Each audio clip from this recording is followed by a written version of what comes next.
Have you ever stood in front of a mirror and imagined yourself speaking English fluently, confidently answering questions, telling stories, cracking jokes, and just being understood? I used to do that a lot. My name is James, and years ago, I wasn't the guy you see today who speaks English with ease and clarity. I was someone who only dreamed of saying something simple in English without getting stuck. But that dream, that vision, it became the fire that changed everything. Because I learned something powerful, something I'm here to share with you today. If you can dream it, you can speak it. This is not just motivation. It's a mindset, a system. And today, I'm going to walk you through my personal story and exactly how this mindset flipped my entire English journey upside down in the best way. So grab your tea, your notebook, or just your open mind and let's talk. Let's go back. I grew up in a small town where English was not the language of life, but English was the language of my dreams. I wanted to travel. I wanted to study abroad. I wanted to watch movies and understand them without subtitles. I wanted to feel like I belonged in international conversations. But when I opened my mouth in school, I froze every single time. Why? Because I believed that my English wasn't good enough to speak. I had the dream, but not the confidence. What I didn't know back then was this. The biggest wall between you and fluent English isn't grammar. It isn't vocabulary. It's mindset. And the sad truth? Most people give up because they wait to speak until they're ready. But that day never comes. I almost gave up too, until a conversation changed everything. One evening, my cousin, who had just returned from working in London, said something that stuck in my mind forever. He said, "James, you're waiting to be perfect before you speak." But English isn't a reward for good grammar. It's a tool for connection. You just have to use it. That hit me hard. That night, I Googled something random, language mindset. That's when I discovered Dr. Carol Dweck's research on growth mindset.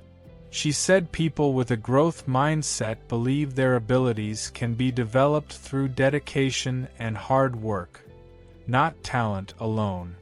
And then it hit me. I'd been treating English like a mountain I had to climb alone. But what if it was a path I could walk, step by step? That's when I stopped asking, "Am I good at English?" and started asking, "How can I get better today?" So what does it mean to train your language mindset? Let me break it down for you the way I did it.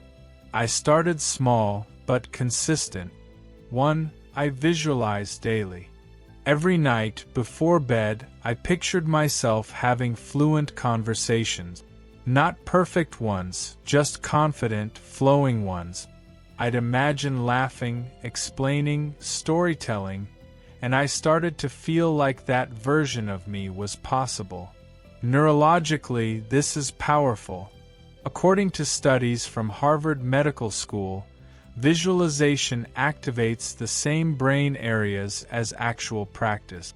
Mental rehearsal literally prepares your brain for real action. So I asked myself, what would confident English-speaking James do today?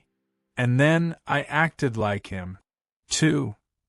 I spoke before I felt ready. Every day I said one thing in English out loud. It didn't matter how bad it sounded. I'd describe what I was doing, things like, "I am washing dishes. I am eating lunch." It felt silly at first, but I kept doing it. You know why? Because action rewires fear.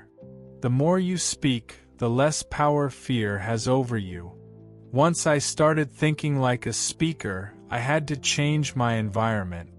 I built an English world around me.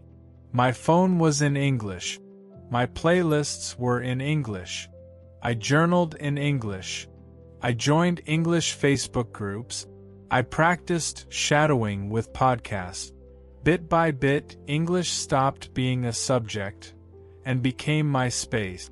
Studies in second language acquisition show that input-rich environments accelerate fluency.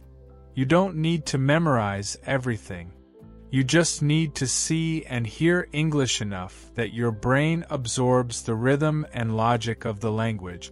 I still remember the first time I dreamed in English. It felt surreal. That night, I knew something inside had shifted. I wasn't chasing English anymore. I was living it. Now let me be honest. People will judge. Some said, "Why are you trying so hard? You're not even going abroad." Others laughed when I mispronounced beach, you know the joke. But here's the secret. Every fluent speaker you admire today once sounded exactly like you. Even celebrities like Jackie Chan and Priyanka Chopra struggled with English at first. But they never let mistakes define their identity. Mistakes are not failures. They are signs of growth. I still remember the moment that proved to me I had changed. I was volunteering at an international event. A tourist asked me for help. Normally, I would panic. But this time, I smiled, spoke slowly, and we had a real conversation. She even said, "Your English is really clear." That night, I cried. Not because I was fluent, but because I had stopped being afraid. My dream was no longer just a dream. It was my reality. So here's what I want to leave you with. If you have the dream to speak English, hold on to it, feed it, protect it, act on it. Your accent? It's your identity. Your mistakes? They are your lessons. Your fear? It's just a shadow that disappears when you step into action. Language isn't about perfection. It's about expression. It's about connection. You don't need a classroom, you need belief. You don't need perfect grammar, you need purpose. You don't need talent, you need time. If you can dream it, you can speak it.